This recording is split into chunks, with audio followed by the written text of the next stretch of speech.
Hello दोस्त, नमस्कार। मेरा नाम है प्रदीप कुमार हेम्ब्रम और आज देख पा रहे जैसे यूजीसी नेट के यूनिट 10 में हायर एजुकेशन है, उसको हम सिलेबस के माध्यम से समझने की कोशिश करेंगे।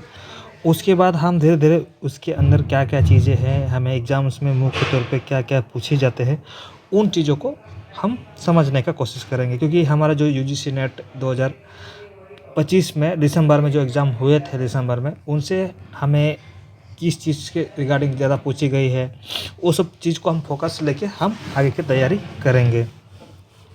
तो हम सबसे पहले देखते हैं कि जो यूजीसी जो इसका सिलेबस है उसका इस प्रकार से है।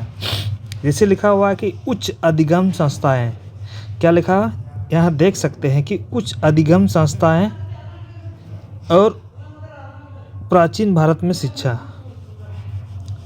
इसका मतलब होता है कि जितना भी इंस्टीट्यूशन है, मतलब कि जो भी इंस्टीट्यूट है हायर एजुकेशन के अंदर आता है, जो एंशिएंट, जो मतलब प्राचीन के बारे में बात करें तो प्राचीन में जैसे तक्षशिला है, नालंदा है, विक्रमशिला है, उदयपुर है, वल्लभी है, तमाम तरह के जो इंस्टीट्यूट है, संस्थाएं हैं, इन चीज़ों के बारे में पढ़ना पड़ता है।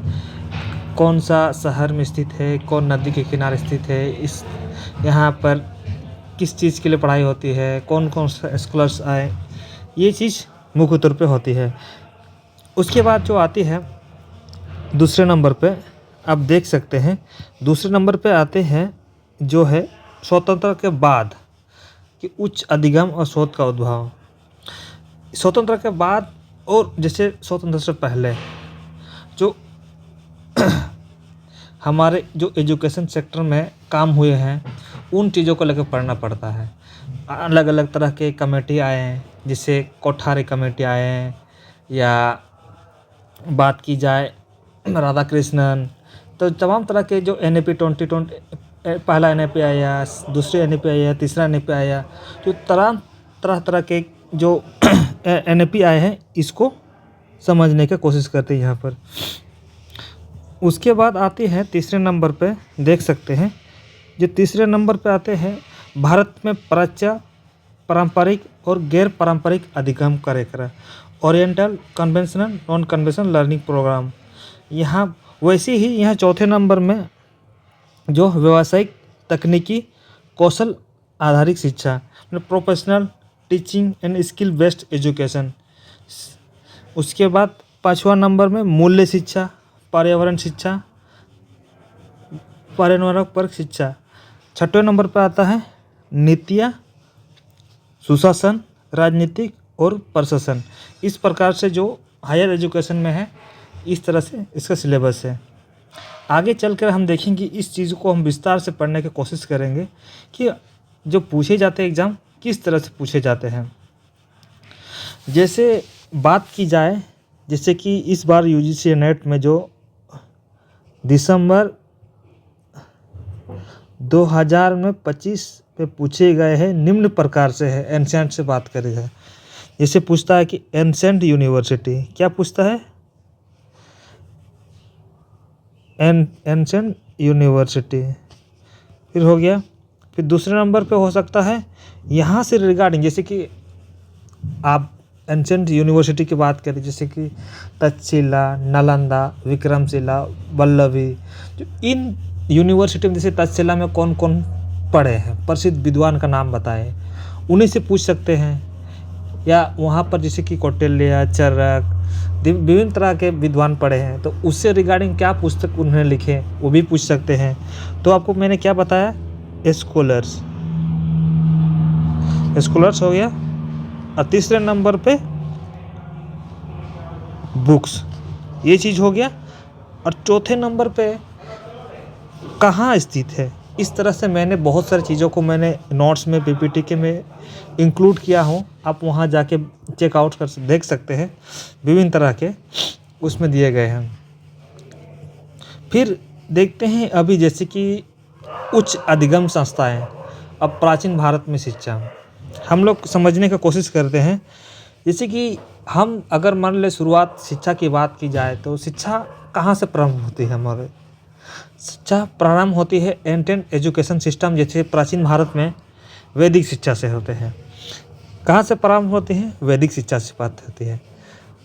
उच्च अधिगम संस्थाएं, उच्च अधिगम संस्थाएं और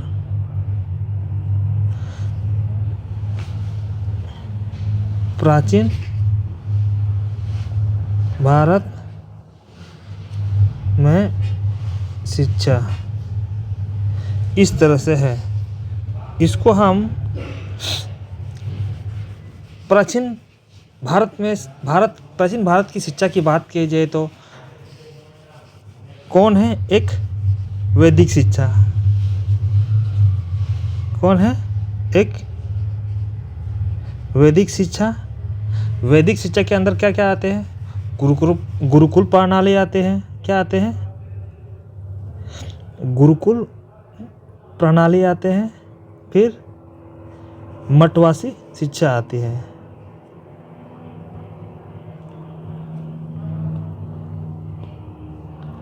फिर प्राचीन भारत की शिक्षा प्रणाली में के अंदर उसके अंदर वैदिक शिक्षा के अंदर वैदिक संस्कार आते हैं। क्या आते हैं?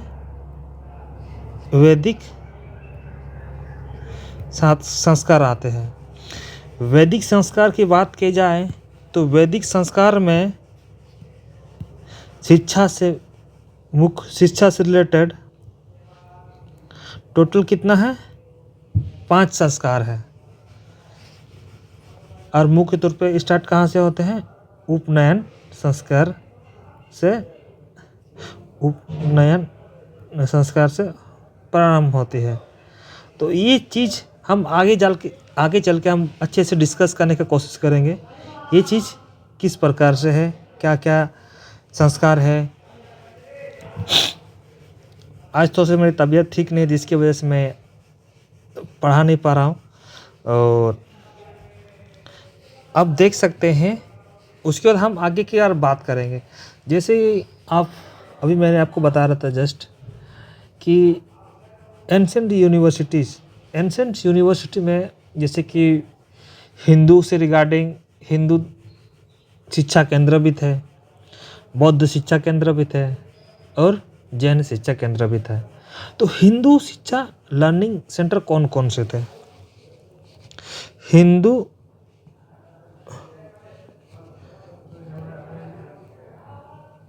शिक्षा केंद्र कौन कौन से थे? हिंदू लर्निंग सेंटर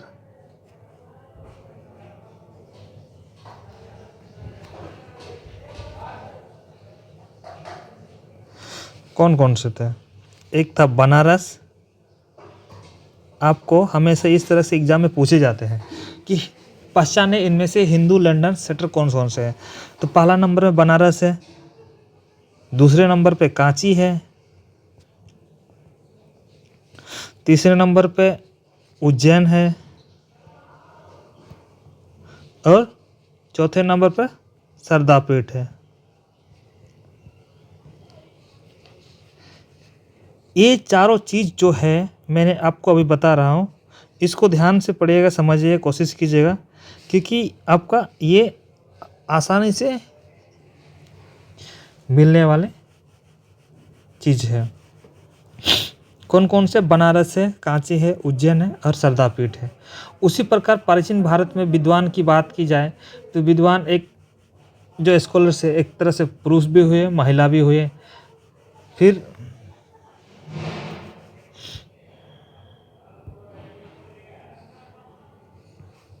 मैं थोड़ा सा पेज ऐड कर लेता हूँ।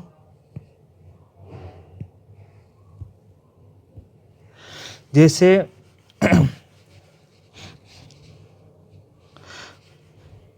प्राचीन भारत में विद्वान ये स्कॉलर की बात की जाए तो एक तरह से पुरुष भी थे, महिला भी थे। पुरुष और महिला भी थे। उसके बाद हम ये चीज़ तो पहला नंबर पे हो गया है। प्राचीन भारत में उच्च अधिगम संस्थाएं, इसको हम 2 नंबर अभी बताते हैं। 2 नंबर क्या है, जैसे कि हिंदू लर्निंग सेंटर तो हो गया आपका, उसका आता है बौद्ध शिक्षा। कौन कौन से है? बौद्ध शिक्षा। बौद्ध शिक्षा मुख्य रूप से जो बौद्ध के संस्कार होते हैं, व शिक्षा के संस्कार होते हैं, उसमें 2 तरह के होता है। एक पावज्य संस्कार होता है और उपसंपदा संस्कार होता है। क्या क्या होता है?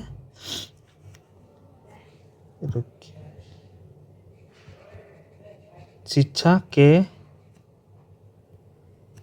संस्कार की बात की जाए, इसमें से एक होते हैं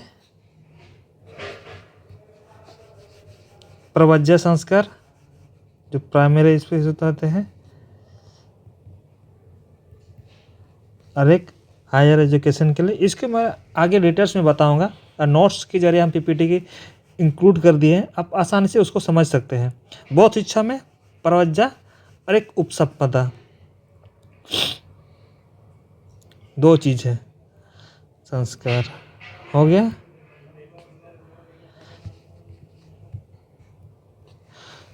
अब जैसे कि मैंने हिंदू लर्निंग सेंटर भी बताया आपको, वैसे ही मैंने अभी बौद्ध लर्निंग सेंटर भी बता रहा हूँ। बौद्ध शिक्षा केंद्र,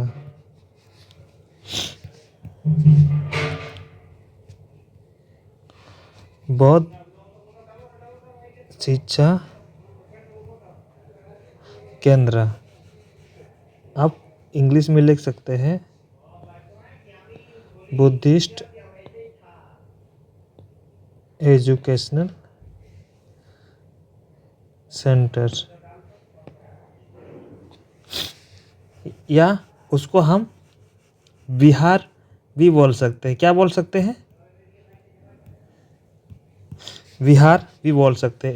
एजुकेशन सेंटर क्या बोलते हैं इसको?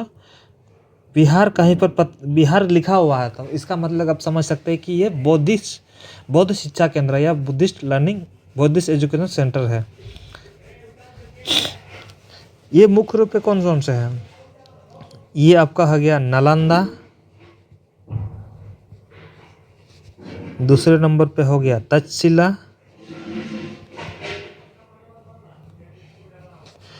तीसरे पे हो गया वल्लभी, और चौथे पर हो गया विक्रमशिला,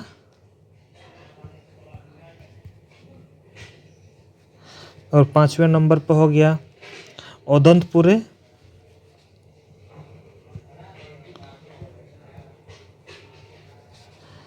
छठवें नंबर पर हो गया सोमपुरा। तो इस तरह से बौद्धिस्ट लर्निंग सेंटर है, इसको हम आसानी से समझ सकते हैं। कौन कौन है? नालंदा है, तक्षशिला है, वल्लभी है, विक्रमशिला है, ओदंतपुरी है, सोमपुरा है। मैंने अभी जस्ट आपको हिंदी लर्निंग सेंटर भी बताई है यहाँ पर। उसके बाद बौद्धिस्ट लर्निंग सेंटर है। जो इन तरह के आप यदि याद कर लेते तो आपके लिए आसान हो जाता है। उसके बाद मैं जस्ट आपको बताने की कोशिश करूँगा, जैसे प्राचीन भारत की बात की जाए, जैसे पढ़ाई लिखाई की व्यवस्था कैसी थी, या अधिगम संस्थाएं किस तरह से थे, कहाँ पढ़ाए जाते थे, तो उसी के रिगार्डिंग मैंने अभी कर रहे हैं। और आज और एक थोड़ा सा कर लेते हैं, उसके बाद मैंने कल इसको आगे से अच्छे से कोशिश करूँगा। आज हम और जैसे कि प्राचीन अधिगम में इंस्टीट्यूट की बात की जाए तो तक्षशिला है,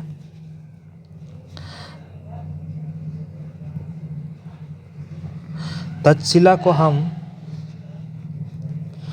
अभी वर्तमान में कहाँ है? तक्षशिला वर्तमान की बात की जाए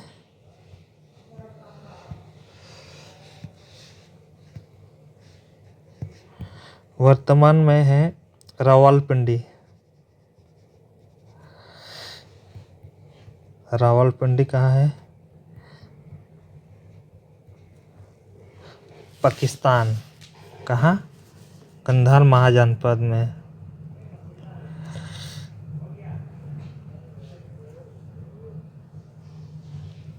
उसके बाद इसकी खोज किसने की थी? आपने तक्षशिला खोज की बात की जाए, खोजनी थी राजा भारत के पुत्र है। किसने पुत्र है? राजा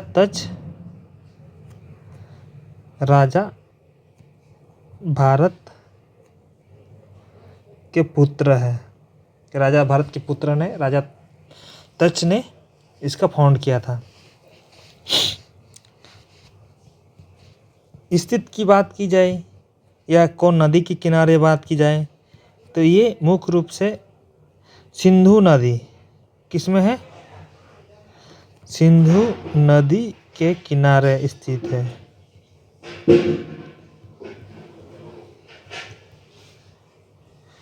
सिंधु नदी के किनारे। फिर कौन सा ईस्वी में बना, बात की जाए 5th to 6th century BCE में इसका स्थापना की गई है। फिर जो यहाँ पर पढ़ाए जाते थे, जो विषय की बात की जाए, सबसे अधिक ज़्यादा विषय जो फेमस हुए हैं इसमें क्या है? मेडिसिन, चिकित्सा। इंग्लिश में बात की जाए इसको मेडिसिन। क्या है? मेडिसिन। आपको मैं हाईलाइट कर दे रहा हूँ, उसको ध्यान से देखिएगा। मेडिसिन, चिकित्सा। तो यहाँ पर अगर आप पढ़ना चाहते हैं, आप या पिछले ज़माने के लोग जो जैसे कौटिल्य, ये चरक, बहुत सारे तमाम विद्यार्थी आए या स्कॉलर्स आए, पढ़े, जो उस समय की यहाँ पर जो एडमिशन की प्रोसेस कैसी थी, कितने वर्ष में एडमिशन दिया जाता था।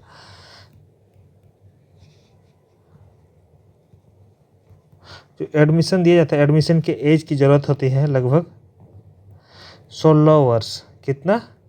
16 वर्ष। फिर आपका यहाँ जो जैसे कि अभी आप कॉलेजों में पढ़ रहे हैं, यूनिवर्सिटी में पढ़ रहे हैं, बहुत सारे अलग अलग क्षेत्र में पढ़ रहे, स्कूल में पढ़ रहे हैं। अगर मान लो एडमिशन के बाद आपका जैसे कि वीकली टेस्ट होता है या मंथली टेस्ट होता है या तमाम तरह की चीज़ होती है, जबकि यहाँ एक बार एडमिशन होने के बाद कोई टेस्ट वगैरह ऐसे नहीं होता है और डिग्री भी नहीं दिया जाता है। No exam. जैसे कि दो, अगर 12th 11th का लिख लिया एग्ज़ाम तो 12 में जाने के लिए फिर मार्कशीट दिया जाता है, एग्ज़ाम होता है। फिर उसी प्रकार 12 में एग्ज़ाम देते हैं तो उसी प्रकार वहाँ पर भी एग्ज़ाम देते हैं, लेकिन वहाँ पर जो है एग्ज़ाम वगैरह और डिग्री वगैरह प्रदान नहीं किया जाता है। ये एक तरफ से वाद विवाद का भी संस्थान माना जाता है। क्या? वाद विवाद का भी संस्थान माना जाता है। लेकिन तक्षशिला एक बहुत प्राचीन अधिगम संस्थाएं हैं, तो यहाँ पर मुख्य रूप से इसको यूनेस्को द्वारा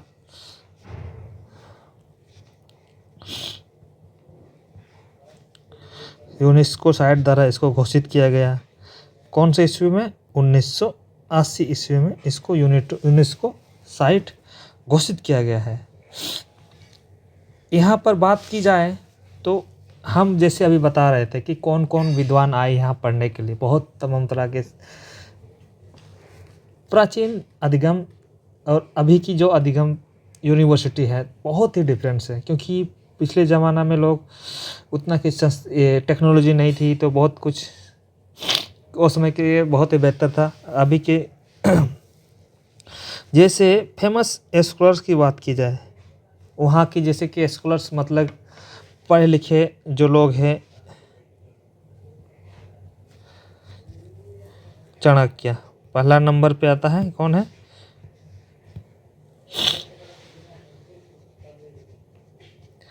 चाणक्य। चाणक्य क्या कौन सा बुक लिखा है? अर्थशास्त्र बुक लिखा है। इसी प्रकार पाणिनि, ये सब फेमस स्कॉलर सब है। पाणिनि है, ये जो पुस्तक लिखी है अष्टाध्यायी। फिर उसी प्रकार विक्रमशिला, विष्णु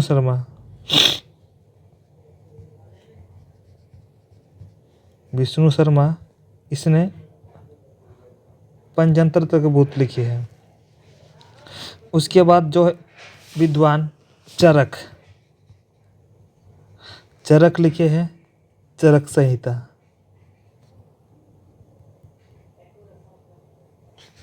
फिर बात की जाए जीवक क्या था? एक डॉक्टर थे, लिखे नहीं है, एक डॉक्टर थे, इतने याद किए हैं।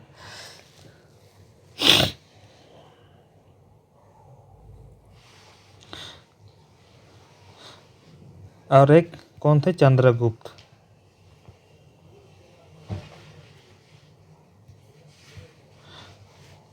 एक क्या थे? एक तरह से पुस्तक तो कुछ इससे कुछ लिखने का मिले हैं, नहीं लिखे हैं। ये मौर्य वंश के संस्थापक थे।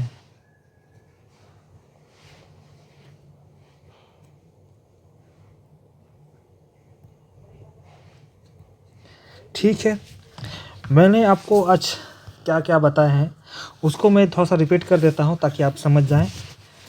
मैं स्टार्टिंग से देखने की कोशिश करूँगा। जैसे यहाँ पर मैंने अपना सिलेबस बताया, सिलेबस में जैसे उच्च हायर इंस्टीट्यूट, उच्च अधिगम संस्थाएं जैसे तक्षशिला, नालंदा, विक्रमशिला, ओदंतपुरी, उज्जैन, जो बहुत सारा है चीज़ है, श्री धन्याकट्टा वगैरह। तो यहाँ पर अधिगम संस्थाएं मतलब यहाँ लर्निंग सेंटर है, एजुकेशन है। उसके बाद प्राचीन भारत में शिक्षा की व्यवस्था, जैसे कि अब इंडिपेंडेंस बढ़ते हैं, स्वतंत्रता, उससे पहले की स्थिति हमारे देश में पढ़ाई लिखाई जो होते थे, क्या क्या इंस्टीट्यूट खुले। उसके बाद अब जाते हैं मान लिया स्वतंत्र से पहले 1813 चार्टर एक्ट में क्या आया था? इल्पिस्टन मिनट्स में, काले मिनट्स में, वुड डिस्पैच में आया था। उसके बाद शिक्षा आयोग, उसका रेले आयोग आया, सेडल आयोग, इंटर यूनिवर्सिटी हंटर कमेटी, उसके बाद वर्धा योजना, सार्जेंट प्लान, जो तमाम तरह के 1947 से पहले की जो हमारे एजुकेशन सिस्टम है उसको हमें पढ़ना पड़ता है, एक एक चीज़ों को बारीकी से समझना पड़ता है। उसके बाद आप 1947 के बाद उसकी आइए शारदा कृष्णन, उसके बाद कोपठारे, NAP 2020, उससे संशोधन होता है। फिर NPA, फिर अभी जो नया पॉलिसी है N 2020 किसके, तो के कस्तूरन और 2 कमेटी मिलकर बनी है, एक ड्राफ्ट कमेटी, इसके सुझाव था। और जैसे मैंने यहाँ जैसे अधिगम संस्थाएं, यहाँ से कैसे कैसे सवाल पूछे जाते हैं मैंने आपको अभी जस्ट बताया। यहाँ जो सवाल पूछे जाते हैं, यहाँ से एंशिएंट यूनिवर्सिटी है। फिर जैसे स्कॉलर से अभी मैंने जैसे कौन कौन से तक्षशिला से पढ़े हैं उनसे पूछे जाते हैं कि इसमें लिख देगा कि मान लिया चरक इनमें से कौन सा यूनिवर्सिटी से पढ़े हैं, नालंदा, तक्षशिला, विक्रमशिला, वल्लभी दे देगा। तो आपको वहाँ से पहचानना है, चीज़ों को समझना है। उसके बाद उन्होंने क्या क्या पुस्तक सब लिखी, इस सब का कभी कभी मिलान चिन्ह भी आ जाता है, आपको मैचिंग द फ्लोइंग में दे देता है। उसके बाद उच्च अधिगम और संस्थाएं भारत में शिक्षा। वैदिक शिक्षा की बात की जाए तो वैदिक शिक्षा 30 तरह के होते थे। वैदिक शिक्षा में एक गुरुकुल प्रणाली होती थी, मठवासी शिक्षा जी रहते थे। वैदिक शिक्षा में संस्कार में वैदिक शिक्षा के संस्कार में 5 तरह के संस्कार होते हैं। उसमें स्टार्ट की बात की जाए तो उपनयन संस्कार से प्रारंभ होती है। उसके बाद हिंदू लर्निंग सेंटर मुख्य रूप से 4 है, और 4 को हमें याद रखना तो बेटर होगा हमारे लिए। जैसे बनारस है, कांची है, उज्जैन है, शारदापीठ है। फिर उसी प्रकार प्राचीन भारत में विद्वान जो है पुरुष तरह से महिलाएं थे। बौद्ध, इसका दूसरा नंबर पर आता है बौद्ध शिक्षा। बौद्ध शिक्षा में बौद्ध शिक्षा जो है, शिक्षा के संस्कार मतलब शिक्षा जो दिया जाता था, प्रज्ञा संस्कार और उपनयन संस्कार। प्रज्ञा संस्कार जो प्राइमरी और सेकेंडरी के लिए होता है, उसको मैं आगे चलकर इसके डिटेल्स में नोट्स सब दिखाऊंगा, पढ़ाऊंगा आगे चलकर। बस थोड़ा सा समझिए कि बौद्ध शिक्षा में कैसे कैसे होती है। उसका बौद्ध शिक्षा जो होती है, कौन कौन इंस्टीट्यूट्स है, कौन कौन इसको बौद्ध शिक्षा केंद्र को हम लोग बिहार भी बोलते हैं। जैसे नालंदा, तक्षशिला, वल्लभी, विक्रमशिला, उदयपुर, सोमपुरा है, इन 7 चीज़ है। उसके बाद अब तक्षशिला की बात की जाए जो तक्षशिला है वर्तमान रावलपिंडी पाकिस्तान गंधार महाजनपद में स्थित है। खोज राजा तक्ष राजा भारत के पुत्र है। नदी जो सिंधु नदी के किनारे स्थित है। 5th सेंचुरी BC स्थापना इसका की है। विषय की बात की जो यहाँ जो फेमस है, क्या एक तरह से फेमस की बात की जाए तो चिकित्सा फेमस है। एडमिशन एज की बात की 16 वर्ष है। यहाँ एक तरह से एग्ज़ाम वगैरह कुछ नहीं लिया जाता है, 9 डिग्री दिया जाता है। वाद विवाद का एक इंस्टीट्यूट माना जाता है। यूनेस्को साइट 1980 में है। फेमस स्कॉलर्स की बात की जैसे चाणक्य, पाणिनि, विष्णुगुप्त, चरक, जीवक, विष्णु, ये जो पुस्तक लिखे हैं इस तरह से, जैसे अष्टाध्यायी, पंचतंत्र, चरक संहिता, जीवक एक तरह से डॉक्टर थे, चंद्रगुप्त मौर्य वंश के संस्थापक थे। तो इन चीज़ों को हमें समझना पड़ता है। तो मैं अभी जैसे आपको बोल ही रहा था कि मैंने इसको अच्छा वे में किस तरह से लिखाया है, आप देख सकते हैं चीज़ों को। मैंने जो भी पढ़ाया अभी मैं आज के सेशन क्लास में, उसको मैं भी प्रॉपर वे में अपलोड कर दे रहा हूँ। आप मेरे अगर आपको नोट्स नहीं मिलते तो मेरे नीचे दिए गए कॉन्टैक्ट नंबर पर या तो व्हाट्सएप करके आप नोट्स प्राप्त कर सकते हैं, या टेलीग्राम लिंक में आप वहाँ दे दिया हूँ, या एप्लीकेशन से आप डाउनलोड कर सकते हैं। वैदिक शिक्षा कब सब, वैदिक शिक्षा, इस्लामिक शिक्षा, अंग्रेज शिक्षा, इंडियन शिक्षा, आप देख सकते हैं। इस तरह से प्रॉपर एकदम सही वे में आपको एक बार पढ़ने के बाद आपको लगेगा कि हाँ ये चीज़ है, पढ़ने में समझ में आएगा। बुक में तो बहुत चीज़ रहते हैं, ये नोट्स छोटी सी चीज़ आप समझिए, पढ़ने की कोशिश कीजिए। इसके बाद कल मैं ये सब पढ़ाऊँगा क्या क्या चीज़ें हैं, पॉलिसी मेकिंग क्या होते हैं, फिर आपका जैसे रेगुलेटर जैसे कुछ भी होता है, NCT जैसे अभी B.Ed होता है, फिर तमाम तरह की चीज़ें होते हैं। All India council for technical education, अब UGC नेट होता है, तो उसको मैं कल पढ़ाने की कोशिश करूँगा। आज तो समय नहीं है, तो तबीयत भी ख़राब है, जिसकी वजह से मैं आज उतना नहीं कर पाऊँगा। तो ये चीज़ अब देखिएगा UGC सेंटर के केस से थे। और मैं आपको थोड़ा सा बता देना चाहता हूँ, और थोड़ा सा देखिए जो मैंने अभी आपको पढ़ाया, पढ़ाने के बाद आप इसको एक बार पढ़ने के बाद लगेगा कि हाँ ये चीज़ एक बेटर नोट्स है मेरे लिए।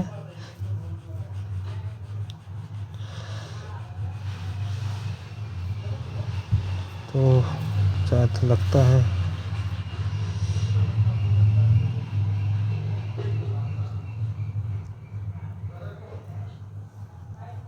एक, जैसे मैंने तक्षशिला के बारे में बताया, एक बिहार यूनिवर्सिटी है आपको बौद्ध शिक्षा के अंदर इसको मेंशन किया था। एक हिंदू तरफ से बौद्ध शिक्षा, अगर मान ले दोनों अगर दिए रहता है इस तरह से, बौद्ध शिक्षा हिंदू शिक्षा, तो आप हिंदू शिक्षा मान सकते हैं।